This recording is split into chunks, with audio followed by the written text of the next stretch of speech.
Guys, आज जो मैं सीरीज आप लोगों के सामने लाई हूँ ये हाल ही में रिलीज हुई है। ऊपर से इसे परफेक्ट वर्ल्ड के स्टूडियो ने एनिमेट किया है। और तो और ये series BTTH, perfect world, soul land जैसी बाकी सभी बड़ी बड़ी सीरीज की तरह नॉवल पर बेस्ड है। साथ ही इस सीरीज के मेकर्स का मानना है कि ये सीरीज जल्द ही BTTH, सोल लैंड और परफेक्ट वर्ल्ड को क्रॉस करके नंबर 1 पर आ जाएगी, क्योंकि इसकी स्टोरी बहुत ही जबरदस्त है और इसके मेन कैरेक्टर का तो कोई जवाब ही नहीं है। इसलिए आप इस सीरीज के शुरू के 5 पार्ट जरूर देखना, क्योंकि उसके बाद आप सभी सीरीज को भूल जाओगे और यही सीरीज आपकी फेवरेट बन जाएगी। तो अब बिना किसी देरी के इसकी एक्सप्लेनेशन शुरू करते हैं। तो इस पार्ट की शुरुआत में हम दो भाई बहन को देखते हैं जो एक छोटे से विलेज में रहते थे और एक दूसरे का बहुत ख्याल रखते थे। लेकिन एक दिन उस बच्चे के भाई को उस विलेज के पास वाली कंट्री के सिपाही ले जाते हैं, क्योंकि उस कंट्री का राजा इमोर्टैलिटी हासिल करने के लिए एक होली फर्नेस को ठीक करवा रहा था और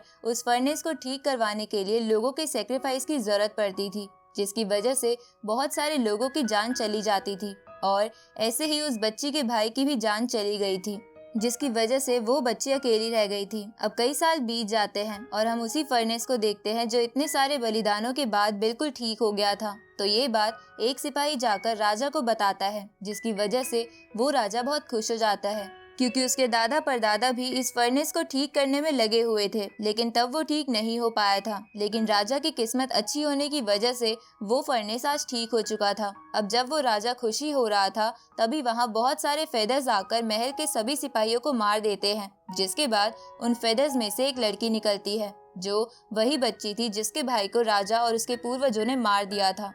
लेकिन अब ये लड़की एक होली सेंट बन गई है, इसलिए ये राजा से बदला लेने के लिए आई थी। उसी वक्त वो राजा सेंट से पूछता है कि क्या तुम वो फर्नेस लेने यहाँ आई हो, जिस पर सेंट कहती है कि नहीं, मैं तो यहाँ तुम्हें मारने आई हूँ। ये सुनकर राजा बहुत ज्यादा गुस्सा हो जाता है और अपने वेपन से सेंट पर अटैक करता है, लेकिन वो सेंट राजा के अटैक को बड़े ही आराम से रोक लेती है, जिसे देखकर राजा अपने वेपन से एक बड़ी स्वॉर्ड बनाकर सेंट पर वार करता है। लेकिन सेंट उस वेपन को डिस्ट्रॉय करके राजा को महल से बाहर फेंक देती है।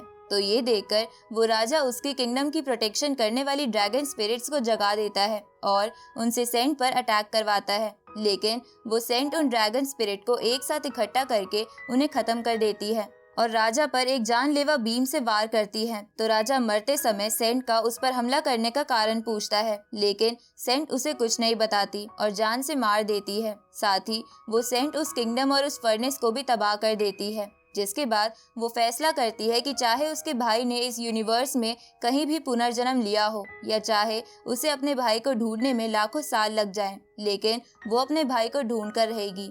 अब हम देखते हैं कि वो सेंट एक कॉफिन के अंदर रहकर पूरे यूनिवर्स के अलग अलग डायमेंशंस में अपने भाई को ढूंढ रही थी और उसके कॉफिन को बहुत सारे ड्रैगन्स खींच रहे थे। अब ऐसे ही ढूंढते हुए वो कॉफिन अर्थ की तरफ बढ़ने लगता है। इस तरफ अर्थ के ऊपर इंटरनेशनल स्पेस स्टेशन में कुछ एस्ट्रोनॉट्स ISS के कुछ इश्यूज को ठीक कर रहे थे, लेकिन तभी वो ड्रैगन्स ISS से टकराकर उसे तबाह करते हुए अर्थ के स्पेस में जाने लगते हैं। इस तरफ हम अर्थ पर लियो नाम के लड़के को देखते हैं, जो कि असल में उसी सेंट का भाई था, पर इस जन्म में वो एक हिस्ट्री और एंशिएंट माइथोलॉजी से जुड़ी चीजों का बहुत बड़ा जीनियस था। साथ ही वो बहुत अमीर भी था। अब लियो अपने विंडो से देखता है कि उसके शहर में बारिश आ रही है, लेकिन उसे अपने हाई स्कूल की रीयूनियन पार्टी में जाना था, इसलिए वो अपनी लग्जरी कार में बैठकर पार्टी वाली लोकेशन के लिए निकल जाता है। इस तरफ हम पार्टी को देखते हैं, जहाँ थोड़े बहुत स्टूडेंट आ गए थे, जिनमें से एक डेनवर नाम का लड़का भी था, जो बहुत ही घमंडी था, क्योंकि स्कूल खत्म हो जाने के बाद वो बहुत सक्सेसफुल हो गया था और अब एक बड़ी कंपनी चला रहा था। इसलिए दो लड़के उसकी चमचागिरी करने लगते हैं। उसी वक्त वहाँ लियो आ जाता है, तो एक लेन नाम की लड़की उसे रिसीव करने जाती है, क्योंकि लियो स्कूल टाइम पर उन सबका क्लास लीडर था। लेकिन डेनवर लियो से चिढ़ता था, इसलिए वो लियो को आता देख जोर से बोलता है कि बेचारे लियो के साथ बहुत बुरा हुआ, क्योंकि हाल ही में उसकी गर्लफ्रेंड ने उससे ब्रेकअप कर लिया। पर लियो इस बात पर डेनवर को कुछ नहीं कहता।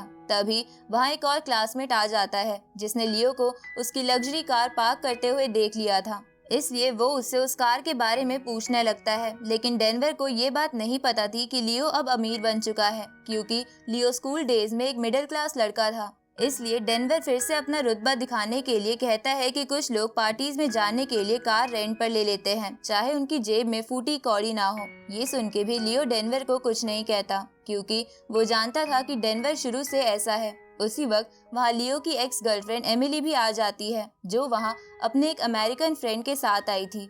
अब एमिली और उसका अमेरिकन फ्रेंड सभी को हेलो करते हैं, लेकिन लियो और एमिली के बीच कोई बात नहीं होती। आगे जब वो सब एंजॉय ही कर रहे थे, तभी टीवी पर अनाउंसमेंट होती है कि शहर में तेज तूफान के साथ साथ बहुत बारिश आने वाली है। तो ये देखकर लियो कहता है कि हमें जल्दी घर के लिए निकल जाना चाहिए, क्योंकि बाद में हमें प्रॉब्लम हो सकती है। ये सुनकर डेनवर लियो से कहता है कि सीधा सीधा बोलो ना कि तुम्हें डर लग रहा है कि कहीं तूफान में तुम्हारी रेंट की हुई कार खराब ना हो जाए और तुम्हें उसके पैसे ना भरने पड़ जाए।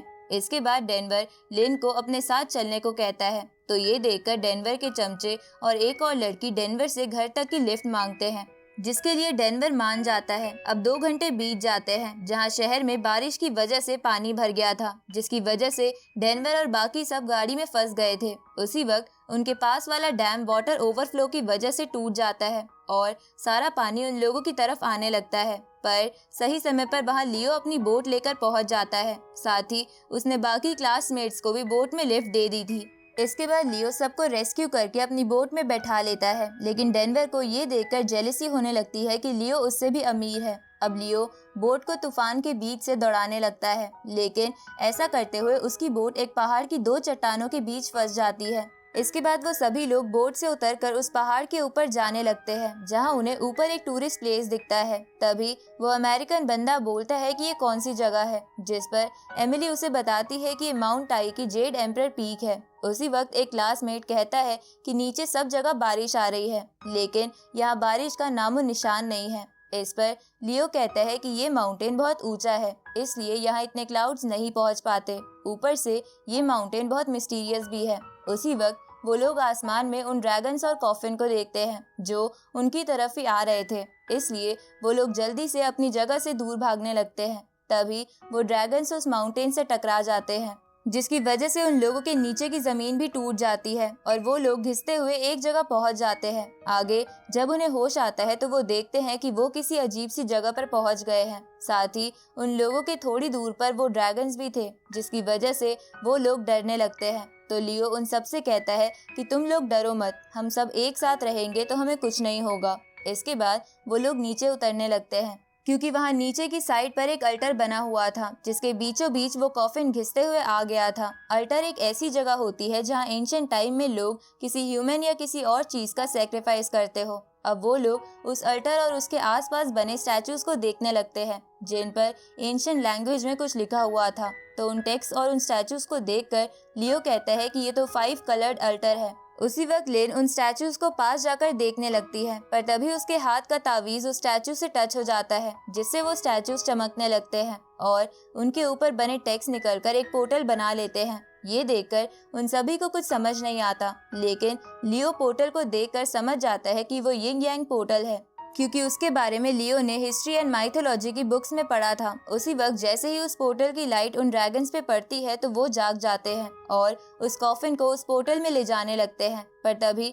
उस कॉफिन से एक लाइट निकलती है और उन सब लोगों को कॉफिन के अंदर खींच लेती है, जिसके बाद वो ड्रैगन्स उस कॉफिन को पोर्टल के थ्रू दूसरे डायमेंशन में ले जाते हैं, जहाँ ऐसा होते ही अर्थ का टाइम रीसेट होकर उस दिन की सुबह से फिर से शुरू हो जाता है। पर अब की बार मौसम बिल्कुल साफ था और आईएसएस को भी कुछ नहीं हुआ था। इस तरफ हम कॉफिन का सीन देखते हैं, जहाँ बहुत बड़ा स्पेस था। तभी वो सभी लोग वहाँ फ्लोट कर रहे स्टोन्स पर आकर गिरते हैं। उसी वक्त वो स्टोन्स आपस में जुड़कर बड़े स्टोन्स तक के लिए रास्ता बनाते हैं। तो वो सभी उस रास्ते से उस बड़ी जगह पर चले जाते हैं, जहाँ पर एक कॉफिन बना हुआ था, जिसे देखकर डेनवर कहता है कि आज हमें हर जगह कॉफिन ही क्यों दिख रहे हैं। तभी लियो कहता है कि हम जहाँ भी है हमें बस सेफ रहना है। इसके बाद वो लोग सबको काउंट करने लगते हैं, ताकि वो ये जान सके कि सभी सही सलामत यहाँ आ गए हैं या नहीं। पर उनकी काउंटिंग में एक बंदा ज्यादा आ रहा था, तो ये जानकर वो लोग घबरा जाते हैं। उसी वक्त उनमें एक लड़की एक हाथ को उस पत्थर के किनारे पर देखती है, जिसे देखकर वो डर जाती है।